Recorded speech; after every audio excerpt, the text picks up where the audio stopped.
Dharma cannot be a plurality. Dharma cannot be many. And if there are many dharmas, then they have to be all dropped.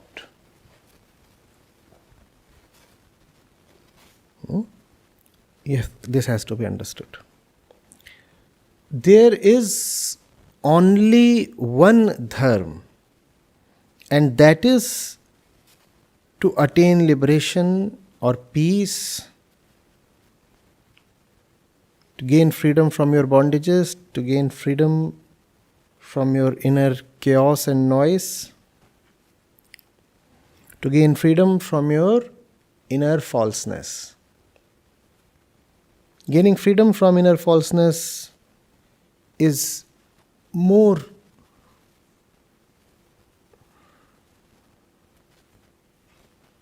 commonly known as truth realization.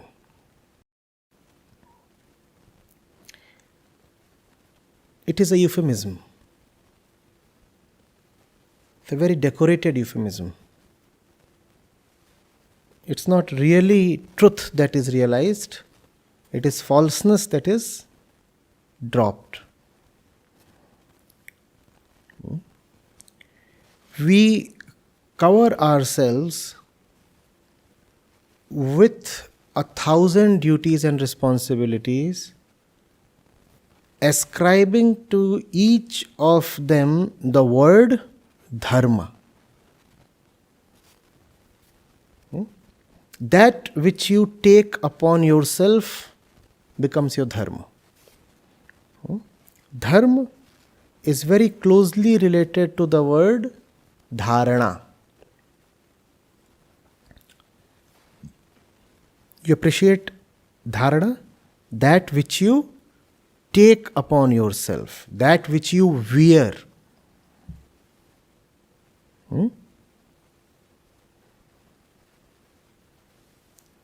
So whatever you accept upon yourself becomes your Dharma. Whatever you accept upon yourself becomes your Dharma. Rishi is saying, whatever you have accepted upon yourself is a false Dharma, it has to be dropped. There is only one real Dharma, which is freedom. Everything else is just bondage, donning the name of Dharma. Get this very clear. Nobody wants to be irreligious. Nobody consciously wants to be on the wrong side of truth or liberation. Nobody wants to be an adharmi or vidharmi. Still, there is so much suffering and violence and cruelty in the world. Where does that come from? That comes from wrong or misplaced dharma. That which you are thinking of as dharma is actually adharma. And that's the reason why the Rishi is saying, drop it. Your dharma is not dharma at all. Your dharma is the cause of all suffering. And in fact, what is being said here has been more popularly said in the Bhagavad Gita. Remember that? That's one of the most famous and oft quoted verses of the Gita. The same sentiment is being expressed here in almost the same words. And that's the reason why the Gita is called another Upanishad.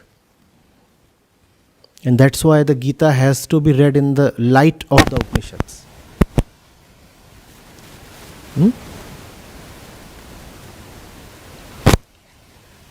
So what's the first thing about the sannyasi? He does not accept that which the world calls as dharma. You are born and the world comes rushing to you,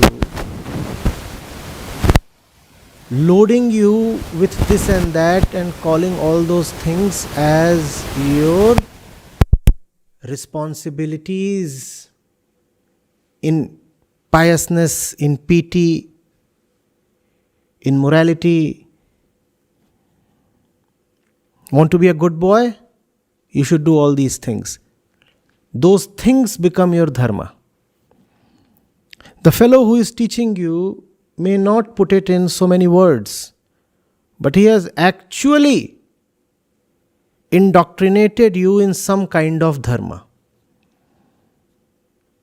Even if the dharma he is indoctrinating you in may carry no specific name, yet you have now taken something upon yourself. If I am to be a good boy, then I must do all these things.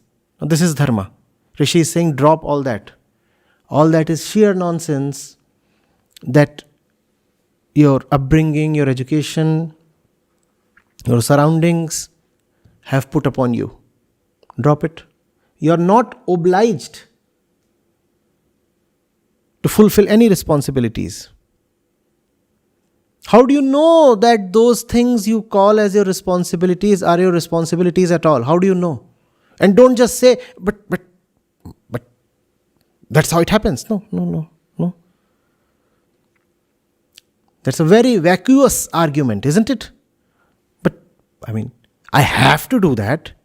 And the moment you ask, but why? The fellow says, isn't that obvious? Isn't that commonsensical? No, your common sense is just common conditioning. It is not common sense. It is common conditioning. Right? Just as Darius here said, you go to someone and say, hello, sir, that there on your plate is what was the flesh of a living being till a few hours back. Huh? And the fellow says, get away, you are putting me off my food. And isn't it obvious that a fellow has to eat? What will I eat if I don't take this? Is it commonsensical? Is it commonsensical at all? Had it been commonsensical, then even a Jain would have found it commonsensical to have meat or beef. No, you are calling it commonsensical because your conditioning has permeated you very deeply. It has reached almost your core. Getting it? So what do? We start naming our conditioning as our dharma. And that's why dharma has to be dropped. Haven't you wondered? The Bhagavad Gita is the supreme document in dharmikta. Right? And Sri Krishna is saying, Sarva dharman parityajya. Huh?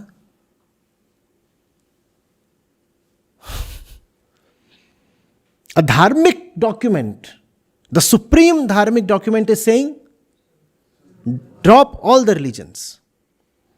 Actually, they are not saying drop all the religions. What he's saying is drop all your duties and responsibilities. And it has to be understood that the word religion can have no plural. We said that a while back as well. The word religion can have no plural. You cannot have multiple religions. You can have multiple ways of getting conditioned. That is possible. You can choose to get conditioned via the Christian way, via the Islamic way, via the Hindu way, this way, that way.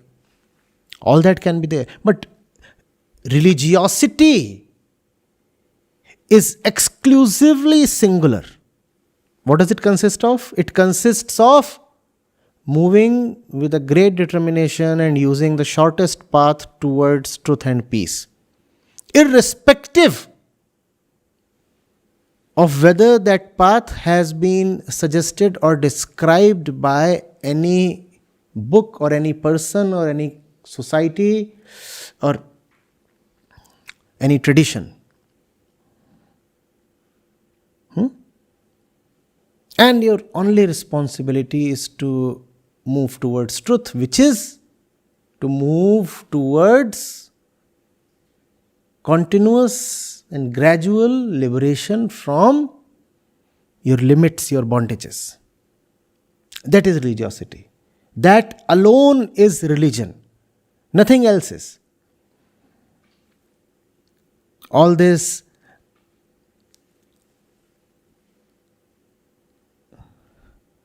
showmanship consisting of rituals, rites, miracles, traditions, pilgrimages, these do not constitute at all the core of religiosity. These things sit at best on the periphery. They can probably be helpful, but they are not necessarily helpful. If they are helpful, use them. If they are not helpful, remember the central thing. The central thing is liberation. Observation of a particular code of conduct, or living as a devout person of a particular religious order, these things are not the core of religiosity. Are you getting it? What is the core of religiosity? The core of religiosity is freedom without limit. Truth without boundaries.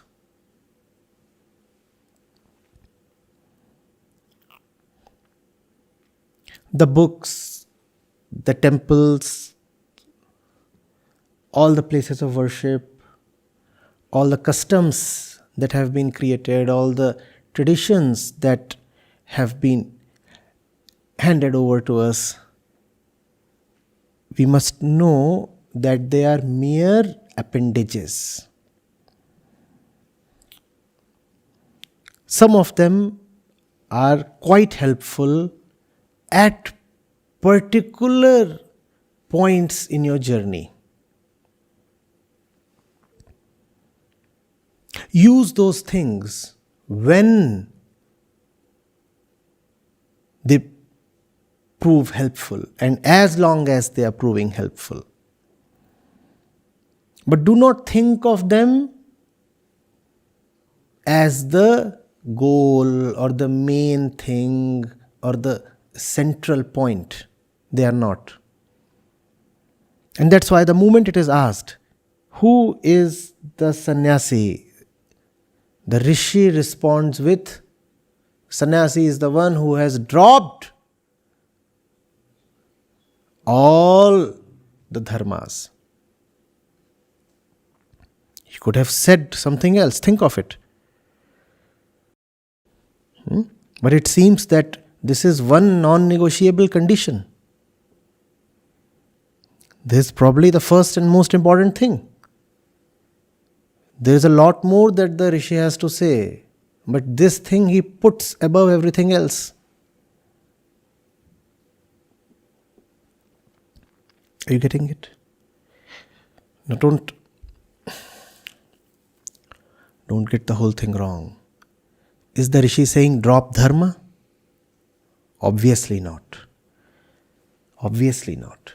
When Krishna tells Arjun, Sarva dharman parityajya mamekam sharanam vraj, then what is he saying? He is saying drop all the falseness in the name of religion and come to me, for I am religion itself. Krishna who? Krishna Brahm. Krishna as Brahm. Krishna as truth. Not Krishna as person. Not Krishna as the son of Yashoda or Devaki. Krishna as Brahm. And that is religion, in the words of Krishna, by the teachings of Krishna. To go to Brahm itself directly, ignoring and dropping everything else that comes your way. No duty, no responsibility, no dharma is bigger than Brahm attainment. That's your only responsibility. If somebody comes to you, lecturing you on your other responsibilities, shoo them away. You have no responsibility. The more you understand yourself, the more you will realize how petty, at the same time how incarcerating this game of responsibilities is.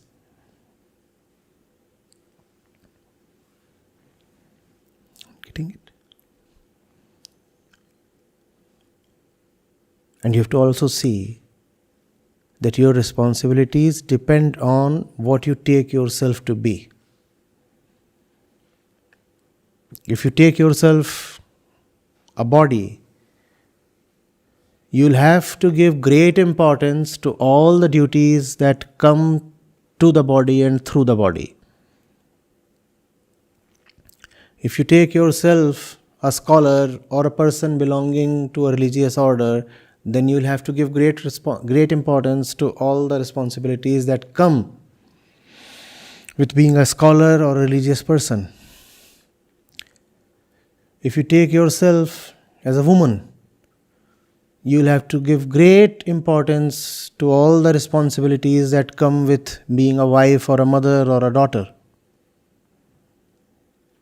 Those responsibilities are false because your first and basic identity statement itself is false.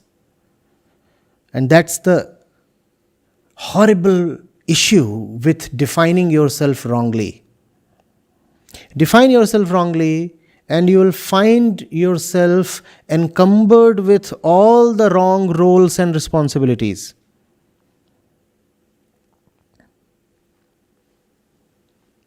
Once you are a man, it will be difficult to avoid being a husband.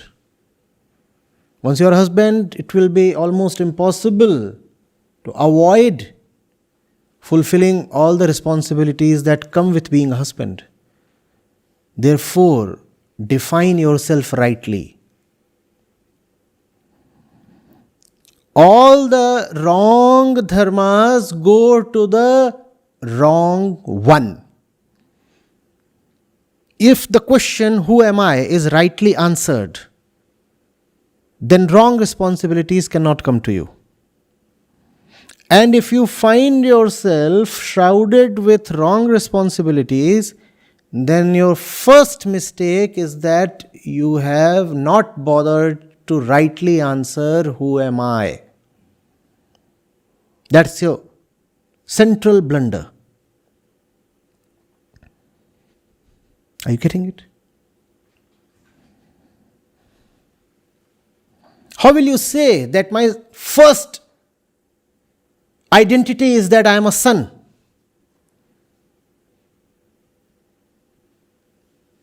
And then disobey the wishes of your father?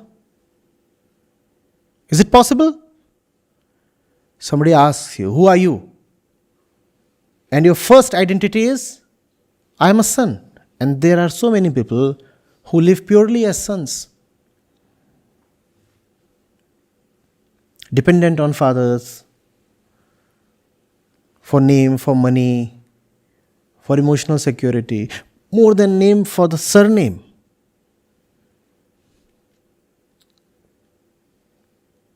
If you live as a son, then your foremost dharma will be to take your carnal father as God.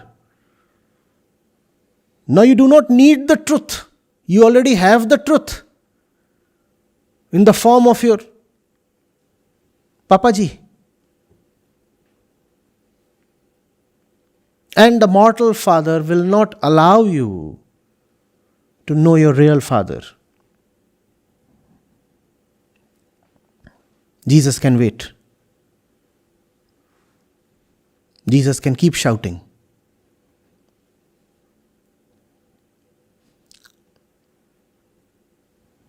Papa darling will not allow you to go to the real father.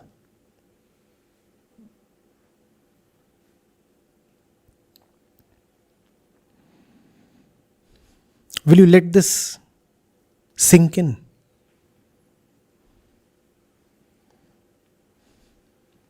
Liberation is first of all being liberated from these false identities and roles and the responsibilities they entail.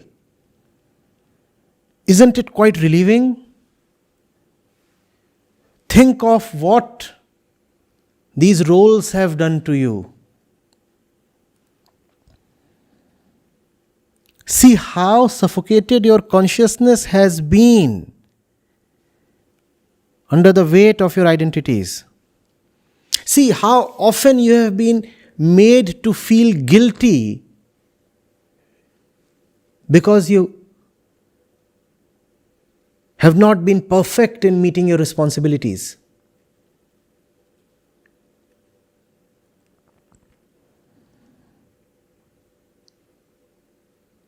And see how frequently you have been trying to absolve yourself of that guilt by paying disproportionate prices as apology, as compensation.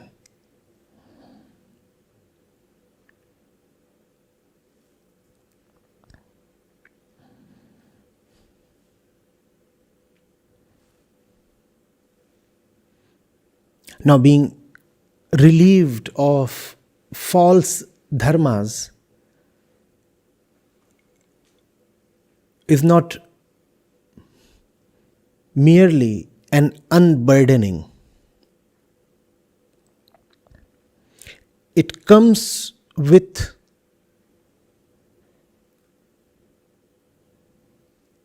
real responsibility.